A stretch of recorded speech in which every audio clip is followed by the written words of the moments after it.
All right, Jesus the teacher.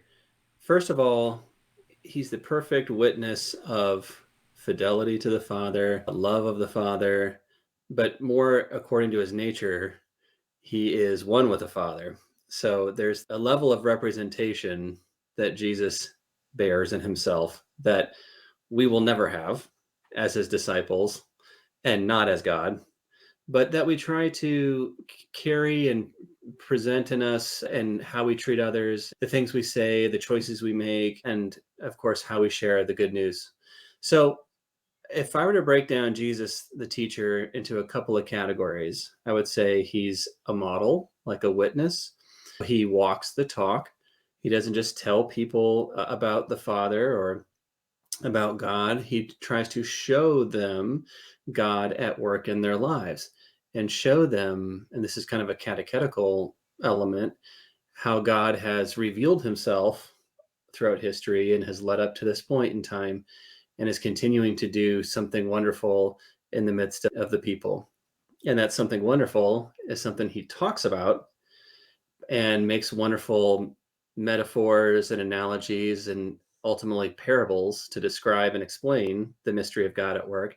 But then he also shows people in a variety of ways through miracles he performs, which I said, like, again, that'd be nice if we all had that as teachers, just like, instead of just teach physics, just like be able to show like physical phenomenon, like really cool physical phenomenon all the time, and we can do some cool lab experiments, don't get me wrong, but like, well, let me just go ahead and grab a nebula for you and show you. Let me go ahead and grab well, let's go close to a black hole here, right to the event horizon. We'll just make it happen like that because I control all of nature. I'm God.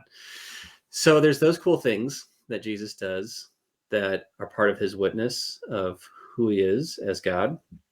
But then some things that are more down to earth and things that are more according to his human nature. It are his example of accompaniment. So by that I mean like how he engages people, how he relates to them. So he doesn't just pontificate.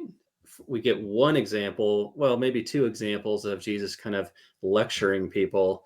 We see one in the Sermon on the Mount on the Plain, so in Matthew and Luke's Gospels, and he kind of lays out his version of Torah law. Moses said this, but I tell you, you should do this. And then we see him in the temple just before Passover, and he teaches there as well. We also do see technically a lecture, if you will, from Jesus. It's really a sharing of hearts. The lecture is too stuffy. But at the Last Supper, we have quite a few chapters of Jesus talking about what's going on and what's about to happen. But most of the time, he's engaging people in a relational way. So, yes, there's conversation, but there's also like how he invites people into his own life and how he invites himself into the lives of others. He seems to just show up on scenes where things are about to happen. For example, a woman caught in adultery, or a woman coming into Simon the Pharisee's house, or he self invites himself to Zacchaeus' house for dinner. Jesus just kind of puts himself in places where God can manifest. And so he kind of goes out. He knows that he allows the Father to move him from A to B to C in order to make his revelation of love known. And he gets involved in these little scenarios and brings God's love into them, sometimes through words, but also through deeds. Whether it's raising of Lazarus to the healing of a woman with a hemorrhage, but also just the kind words to a woman that wanted to express her sorrow to him. This woman who breaks into Simon's house to anoint Jesus's feet with her tears and dry them with her hair. He allows her to do that, and he offers her forgiveness. So his interactions most of the time in the gospel are very positive. They're very empowering. He invites people to himself, but he also goes out to people that might not be willing to come see who he is and who his Father is all about. So there's kind of a push-pull kind of dynamism with Jesus. But I also want to touch on his attitudes, but not just his actions. He's very open-minded. He wants to hear people out. He's patient with people, compassionate almost all the time.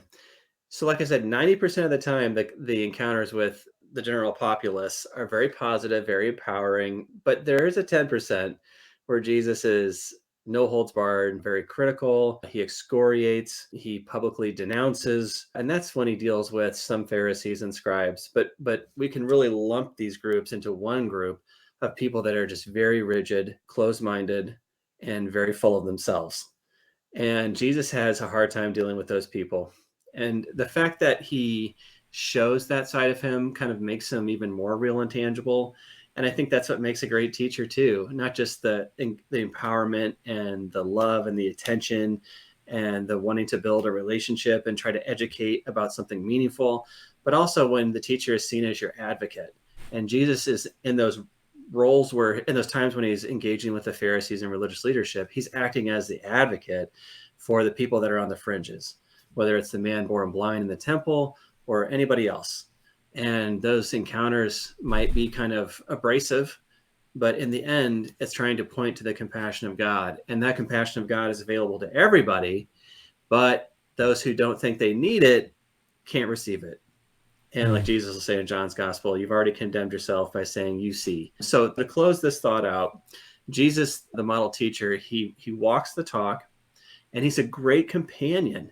These actions and attitudes of accompaniment that he works, like going out, inviting, welcoming, empowering, engaging, and then also his open mindedness, his patience and compassion with people, but also willing to stand up and be an advocate, even when it's not popular. Those all make for not only a great teacher, but just a great human being. And in the case of Jesus, a wonderful God.